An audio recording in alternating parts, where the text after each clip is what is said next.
Hi, this is Little Dwarf playing games while rambling incoherently into a microphone. Why? Well, just because I can. And I continue with Vampire the Masquerade, Coteries of New York, blind. Now, last time I received a mysterious note to meet someone at the Cathedral of St. John the Divine. So let's do it, because I'm afraid that if I ignore it, the chance to meet that person is going to disappear. So let's just go. You haven't been to a church since you became a vampire, or kindred as the euphemism goes. You've had to focus on concrete, practical things like survival and feeding.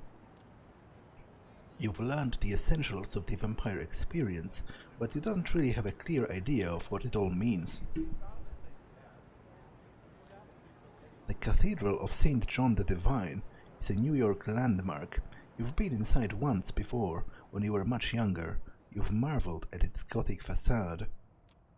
Looking at it now from across the street, it feels ominous. The prospect of an anonymous invitation to a secret meeting is a worrying one, but the venue is well chosen. It's hard to imagine a violent attack in a place like this, with eyes everywhere. You enter the cathedral discreetly. You've quickly learned that it is an essential skill for a vampire, how to move without anyone noticing you. The full force of the cathedral's architecture hits you as you walk between the pews. If the architect meant to create a feeling of being small in the face of God's glory, mission accomplished.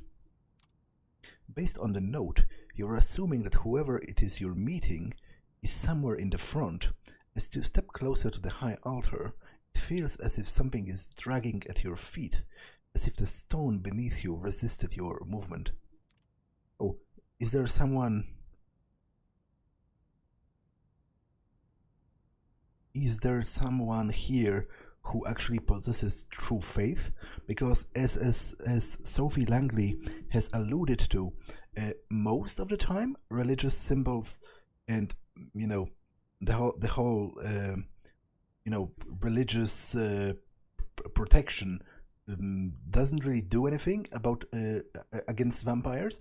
But if somebody believes in it hard enough, if they are a true man of faith, then they can harness the power of their faith against vampires. But to be honest, obviously it's different in World of Darkness, where all of those creatures, vampires actually exists, and magic actually exists. So in this way, I guess it's much easier to believe that God might exist as well. Although I guess in some ways it is harder, because if you take the idea of a Christian God, at least, who's both omnipotent and infinitely merciful, then it's hard to imagine him allowing all of those creatures of the night, vampires and demons. Well, I guess demons in the World of Darkness are just fallen angels. But so that's a whole different sort of kind of story, because well, let me not get too far into describing my views on religion. So far, I don't think it's relevant at this point. What I'm trying to say is, though, that it is a little bit different in the World of Darkness, perhaps, especially when I am already a vampire. But personally, I do believe that religion is superstition, and that basically it's used as a method to channel some basic rules. It's meant to create structures, and it's meant to cement society together through a set of rules that's supposedly divine in origin. So that back in the day, people paid a lot more attention to those rules because of that. But generally, I feel like religion has sort of has outlived its usefulness, And even though I have nothing against religious people per se, like I'm fully in favor of everybody, worshipping whatever god or whatever creature or practicing whatever faith they want, as long as they do not use it to hurt other people. But religion, as a structural, the structural organizations that use religion to maintain its existence, I feel like they've outlived their usefulness and that they are in fact hindering the progress of society nowadays. So generally I would agree that religion is superstition, at least from my own personal point of view. It must be your nerves. As you try to shake the feeling of the crushing foreboding, it occurs to you that vampires are a superstition too. Yeah, that's what I meant, basically. I feel like it all becomes a little bit different once it is proven beyond reasonable doubt that inside this world, magic literally exists. I feel like that would make me treat religion a little bit differently, and generally supernatural a little bit differently. Oh, damn it. Sorry about that.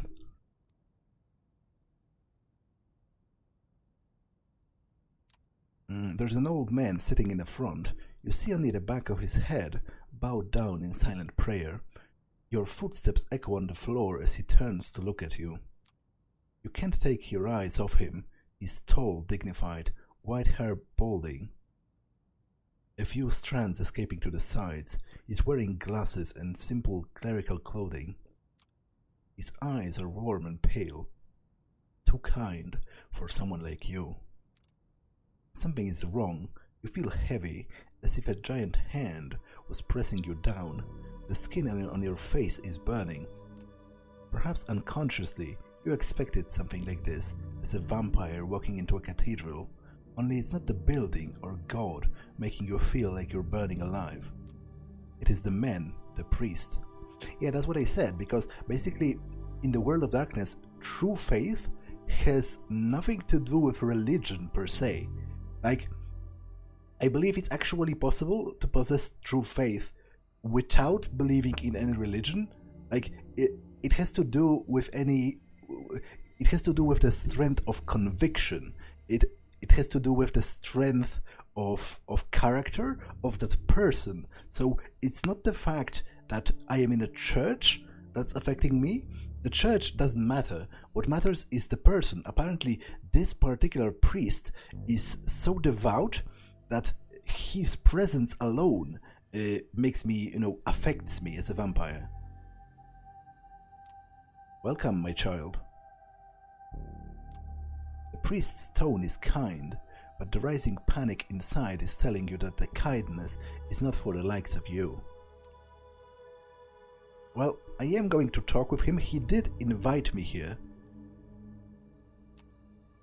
The only way to understand these painful feelings is to push forward and confront the priest. As you step closer to the priest, panic rises inside you. The emotions are hard to control. Fear, anger, pain, all trying to wrestle you in different directions, away. Can I help you? Are you okay? The priest talks to you as he would to a lost vagrant who has chosen to enter the house of God. How are you doing this? I'm afraid I don't understand. It's simply too much. You mutter something incoherent in a reply. You don't sound like a vampire, an undead being made powerful by immortal blood. You're just another sad, lost, confused soul. You turn around and stagger away, only feeling like yourself once you're back on the street outside. You stand on the sidewalk, confused and scared. No enemies seem to be attacking you. The priest didn't follow you. The night air is wet with the smells of the city, the same as every night. How did it feel? You look at the man speaking to you. He's well dressed, if a little archaic, dark-haired, handsome like a character from an old movie. He smiles as if he knows something you don't. You glance around. There are people on the street. You don't appear to be in any immediate danger. Did you do this to me? Obviously, I, as a player, know that it's not, but I guess that's a reasonable question to ask as a character. Did you do this to me? No, absolutely not. Let me introduce myself. My name is Benoit Segal. We share many things in common, even if you don't know me. Benoit offers his hand to you. I guess I'm going to check him with Auspex. Although, I'm already kind of hungry, so I'm just going to shake his hand. I would like to preserve, because Sophie said that whenever I use my vampiric powers, I become even more hungry. So I would prefer to save it for like really important situations, so just shake his hand. Benoit's handshake is firm and dry. He looks at you intently, as if trying to find something in your eyes. Would you mind sitting with me for a moment? Benoit points to a park bench nearby, in darkness, beneath a broken streetlight. Wary, you decide to follow him. Only an enemy totally unconcerned with the masquerade would attack you here. Benoit sits down and you follow suit. For a moment, you both contemplate the cathedral in silence. I know how it feels, what you just felt. I've experienced it myself many times. For a moment, you consider how to respond. It's clear that Benoit sent this invitation to come here and orchestrated this little setup. Why did you invite me? What's the point? Why did you go to the trouble of getting me here? We share a connection, you and I. I'll explain it later, but right now the important thing is that it's so much easier to show than to tell.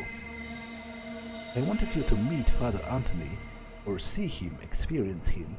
Did you wonder why it felt like that?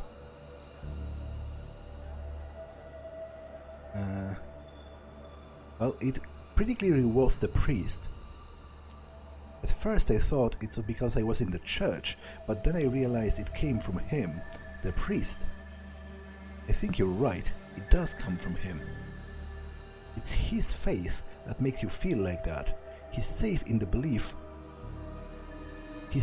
his belief, while you are one of the damned. Did you ever wonder what's the role of a vampire in God's creation? You stop to think of it. Of course you've wondered what this is all about. Whether it's about God or nature, you don't really know what being a vampire means. This is the trouble with the masquerade. A human faced with a human problem can go online and find something that helps. You can't. The masquerade means that everything there is to know about your condition is secret, hidden away. You're left relying on unreliable opinions of people like Benoit. Suddenly, Benoit takes your hand and presses it against his chest. As he stares into your eyes, you feel his heart stop. My heart no longer beats, and yet I move, I talk. Is this how God intended us to be?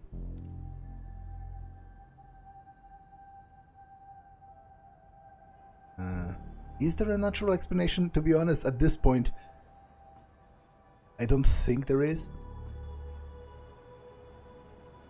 I don't like any of those options because I feel like it's kind of irrelevant. I'm not particularly well suited to be discussing theology because I personally, I can't bring myself to even entertain the thought of an all-powerful and all-merciful God existing and watching everything in the world happen and seemingly doing nothing. Like, it's pretty much all nonsense to me. The only kind of God I could genuinely believe in existing is some kind of a sick sadist God that gets off on watching humans suffering. But of course, such God wouldn't be worthy of my worship anyway. So for me, it's a moot point. But I guess if you are talking about a Christian God, then it doesn't really make sense for him to allow vampires to exist, because not only do they bring suffering on other people, they also constantly suffer themselves. It's like being damned while you're still alive. Well, I guess you are technically dead, but you know what I mean. You know, it's like your own personal hell even before you definitely stop existing. So I guess it can't be. He didn't. I know he didn't. This is wrong. Yes, I agree. The question is, can there be salvation for the likes of us?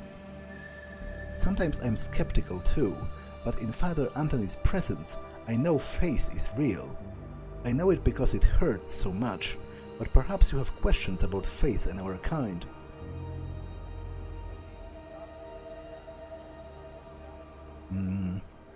How do you know any of these stories are true? I don't. How could I know? This is what faith is. You have to believe something, good and evil, right and wrong, love and hate. I believe that we are damned, but I also believe that there is always hope, grace. Father Anthony's faith shows me the way. It is so easy for us to lose ourselves in the morass of occult speculation. Some of our kind revere Cain, others Lilith. Many in the Camarilla place their faith in the invisible guidance of the Methuselahs, who are supposed to watch over us. Yet I wonder how much that really matters when compared to the character of a good man. Did I come here just to talk about religion? Did you have anything else, or did I come here just to talk about religion? I know it's overwhelming. It was for me when I first met Father Anthony. I know there are others like him, whose faith shines like a beacon. Priests, old ladies, children, anyone can have that conviction inside them.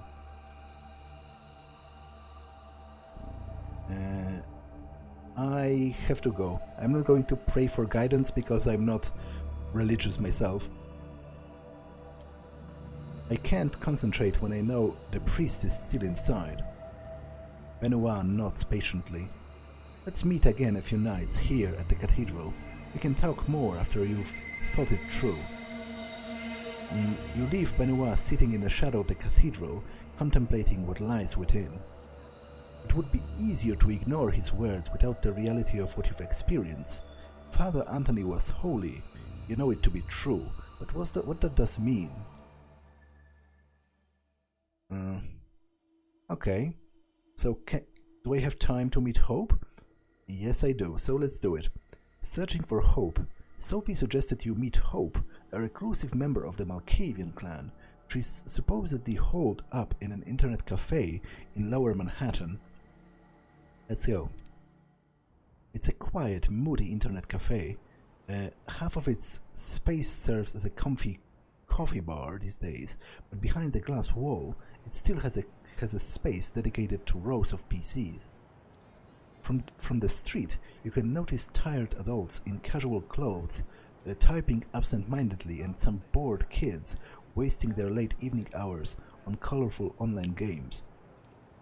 If Sophie's intel is to be believed, this is where Sophie has set up her haven.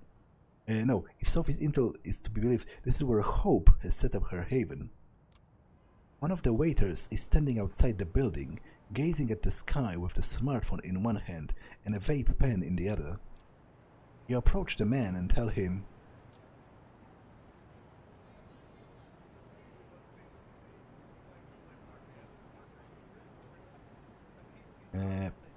well, I don't think I was supposed to meet her. I'm just looking for her. I'm looking for Hope. He releases a soft chuckle. Yeah, you and me both. The man slowly takes a drag out of his e-cig, sizing you up and down in silence.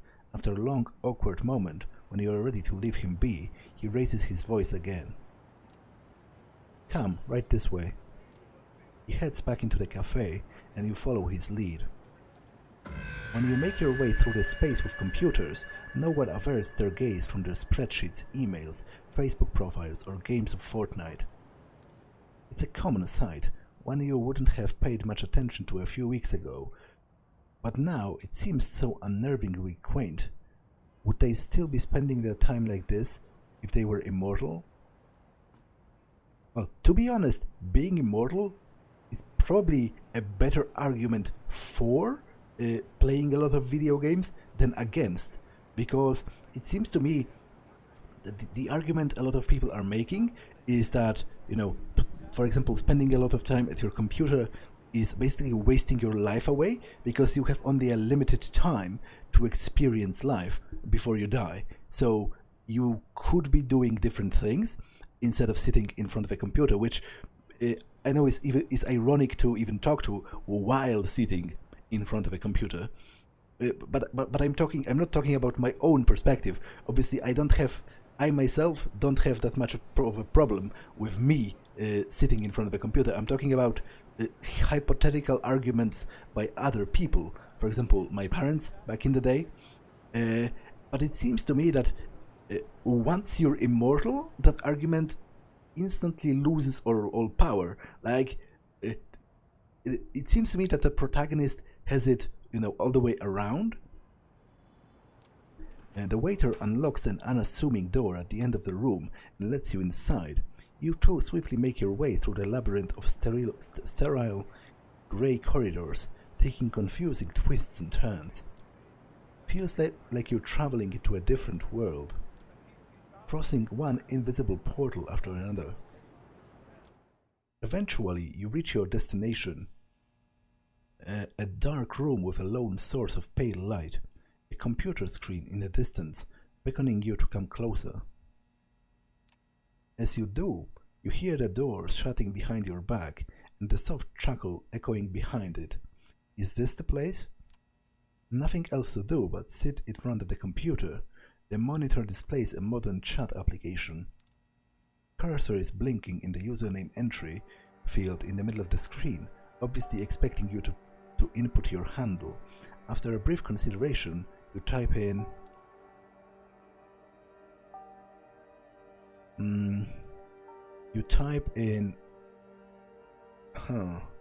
what would appear, what would interest a Malkavian?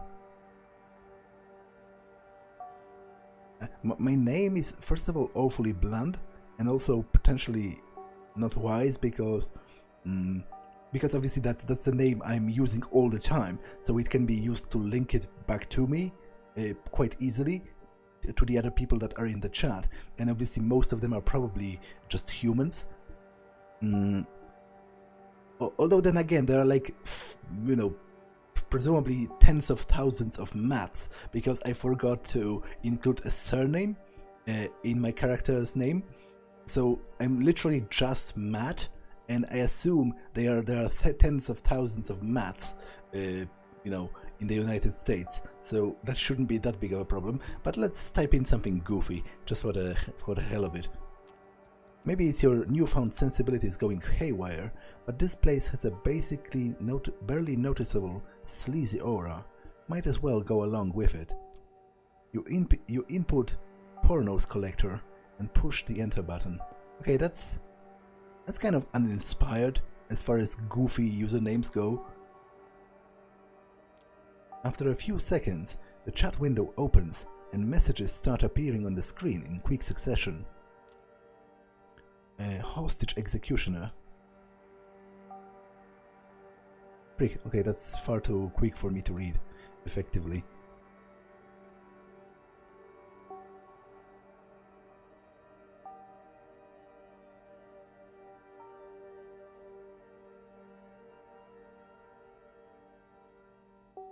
Okay, so hostage executioner writes, just to be clear, I don't have a wankrag, Cult of Luna, LMAO, thirst victim. Oh, for sure. No something. I don't know this abbreviation.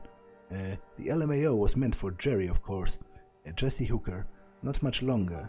Bastardo. Yeah, Jerry is the chat MVP. I meant I've admitted to far worse things on here. Sexy bozo. God, I'm so horny. I'm not sure why they have a need to lie about this. OMG, literally, who cares? Turtle guy. You and me both, bozo. Heart's filthy lesson. Wait, who is Pornos Collector? Jesse Hooker.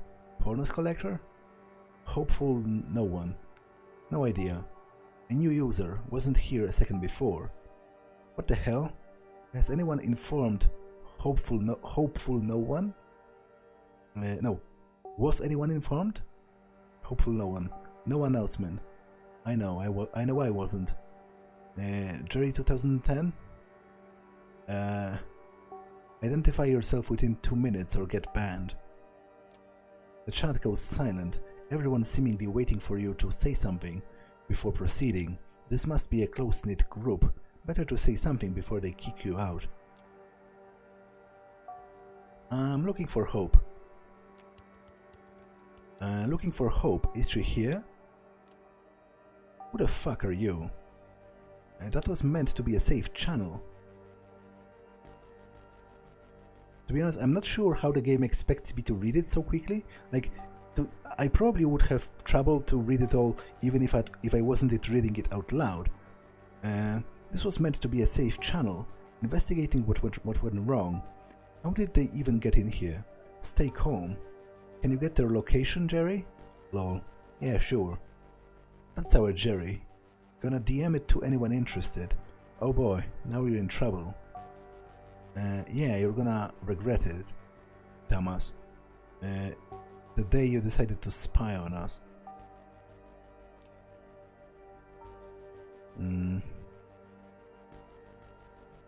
Can you use presence online?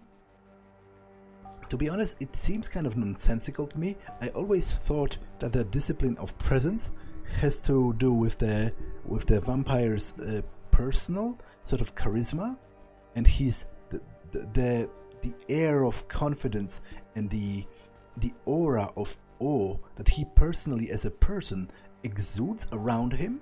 So I don't know if it would work online just by typing something, but I guess it's interesting to try and try to get the chat under control.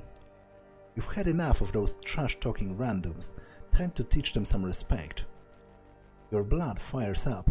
Ancient power starts coursing through your veins, fingers tapping the keyboard buttons on their own. You people better stay quiet if you know what good's for you. You have no idea who you're messing with. You will obey me. To be honest, something like that, it might be intimidating if said with a right tone, you know, out loud, in person. But typing something like this is like cringy to the max, and I feel like nobody is going to care. I wouldn't care. Like it's standard, your standard internet tough talk, right? Like in the pasta with the Marine. Like I don't remember how it starts, but basically the whole pasta about, do you have any idea who are you talking to? I'm going to link it in the description. About the guy who supposedly graduated the Marine Corps and all that. The chat goes silent once again, and then it explodes. What am I looking at here? Lol. Oh shit, watch out, he started typing properly. Yeah, that's exactly what I think about this. I'm so glad I decided to log in earlier. You have no idea who you're messing with. That's kind of exactly the point I was making. Something like that, just written out on a chat, sounds pathetic. It looks pathetic. Nobody is going to care, like ever. Would be so pissed if I missed this. You know he means business. I guess your powers don't work online. Go figure. You know your cheeks would turn blood red. Now if they still could. Yeah, that's basically what I thought. But it's nice that the game has provided you this opportunity to try it.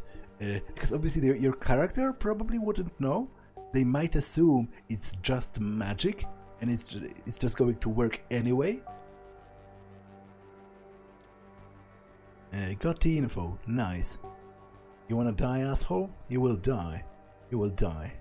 Die. LMOAing at everyone, sentencing Porno's collector to death. I'm literally on my way to kill you right now. Yeah, sorry to inform you, you're about to die. Rest in peace, bitch. You're getting your throat slit right here, right now. A split second after you read the message, you feel someone's arms tightening around your neck. The violent return to reality catches you off guard. A jolt of panic rushes through your brain, paralyzing you momentarily. You've come to the wrong chat room, motherfucker. A ridiculous whisper rings in your ear, and the grip under your head gets even tighter. You start struggling, but with your newfound supernatural strength, you're having trouble breaking out. This isn't a normal human you're dealing with. Last words?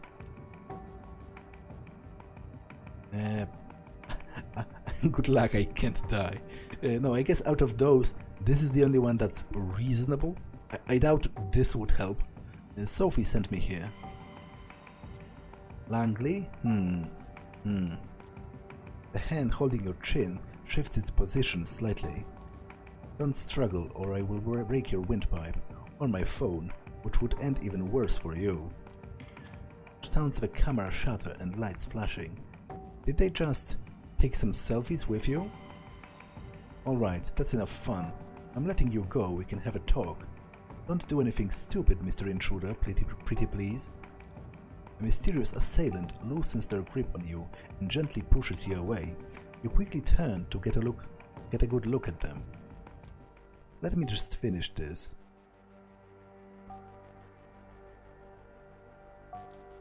It's a pale blonde woman in her 20s, giving you a slightly judgmental look while rapidly tapping away at her phone screen. First, you notice her outrageous outfit, seemingly thrown together from random thrift store finds. Then you take note of her tattoos, a sprawling tapestry of odd patterns and designs covering every visible part of her body. At first glance, it all seems aimless, but it has a consistent sense of style upon closer inspection. Her eyes focus on you for a second. Gave you a scare, huh? Sorry, that's what you get for entering a lady's haven without her permission. And she's back to her phone. With her relatively small build, it's hard to believe that you had trouble overpowering her physically. But then again, nothing is what it seems when it comes to the undead, and even compared to the vampires you've met so far, she comes off as an eccentric, curious presence. She shoots you another glance, noticing you're still cautious of her. Calm yourself, man. I won't pull anything like this anymore.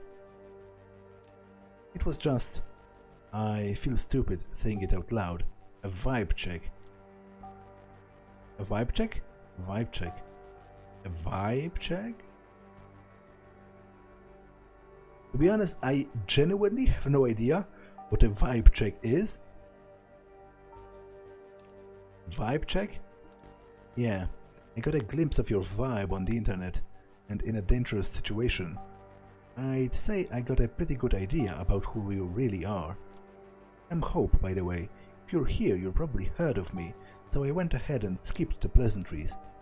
But come to think of it, I might have skipped too many of those. Yeah, she definitely fits the description you were given by Sophie. I still can't believe you got so mad online. You actually tried to use your powers on people talking trash about you from who knows where. Jesus. Yeah, yeah, that was awfully cringy, but I guess in its own way it was also awfully hilarious, so I don't regret doing it that much. But you know, I kind of respect that dedication. It's amusing. Oh yeah, credit when it's due.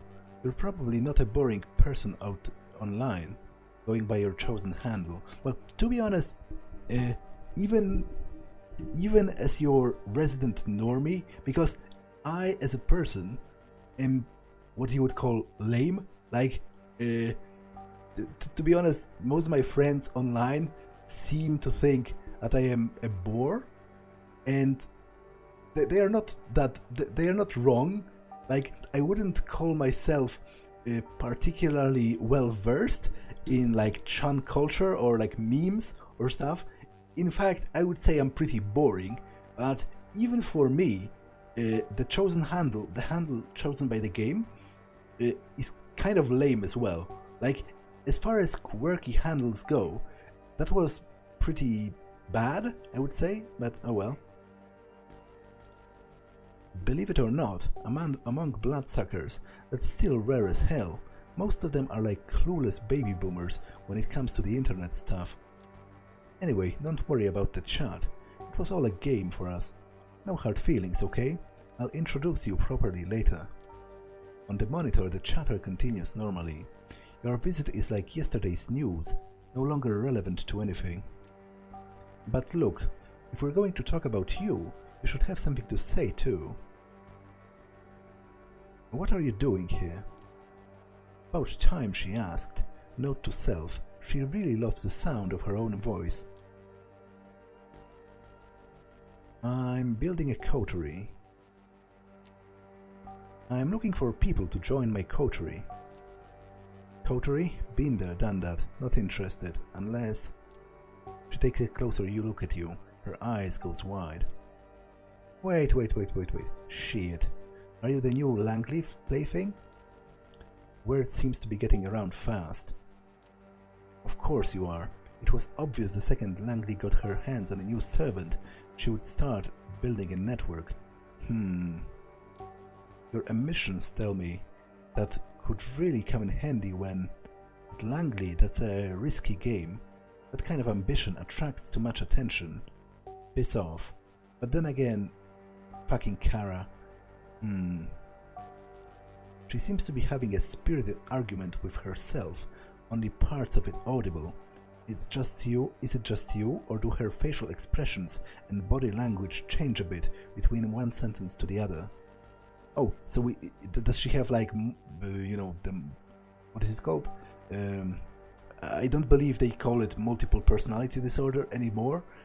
I believe they call it dissociative identity disorder. But basically, does she have multiple personalities? Like, that would be kind of repetitive at this point, because obviously if you played Bloodlines, you know that one of the characters there, had this kind of a quirk themselves, and it was quite neatly realized there. One of my favorite parts, in fact, the whole story. One of the most touching parts as well. Kind of sad and also kind of horrifying when you really think about the implications of it. Before you make certain that it's not just the eyes playing tricks on you, she focuses half of her attention back on you. The other half, of course, is still obsessed with her smartphone. Listen, I'm not saying I'm not interested in cooperation, but before I make a decision, I need to make sure you're the sort... I need to make sure you sort of understand me, and that I sort of understand you. And since I was planning to put a show before you came here, I proposed a little game. Hope absent-mindedly spins her phone in her hand, considering how to put her thoughts into words. Then she approaches a switch on the wall and flicks it. Neon lights flare up, illuminating the room. You take a look around. The room is certainly unique. It looks like a butcher's room, repurposed to be a living space. The modern computer in front of you starkly contrasts the ominous industrial walls. Is she having like a what's the word? A snuff film streamed online? You know, torturing someone, or maybe even herself, because obviously she's undead, so she wouldn't, like, the pain is like dull to her. I believe it's entirely possible for a vampire to cut himself and, barely notice. And obviously, I imagine there would be a lot of audience for that kind of thing on the internet. At the back, there's an overwrought bed covered in velvet with meat hooks hanging above it. On the top of the bed sheets, you notice what seemed to be a piece of elaborate S&M equipment. and the camera. Wait a minute. You want my help? Moderate my cam show. Cam show? Your eyebrows twitch involuntarily. This is definitely not the kind of request you expected to hear tonight. She notices your confusion. Take it or leave it, buddy. You just became kindred, but you just became a kindred, but you want to become my partner in crime? Show me you can handle yourself while watching my back in my everyday environment. She's serious. The show starts in 10 minutes. If you think you're better than this, better walk out of the door right now. I won't hold a grudge. I've got better things to do. As if to prove it, she looks at something displayed on her phone and cracks a brief grin. Then another reply typed down with absurd speed. Tap tap tap tap tap. 9 minutes. It's now or never. Show moderator. A risk of violating the masquerade? High. Content warnings? Oh yes. So, do you take the job? Sure, why the hell not? Hope brightens up and her smile looks surprisingly sincere. Excellent. I promise you might find this interesting in more ways than one. Alright, give me a second. Okay, you know what?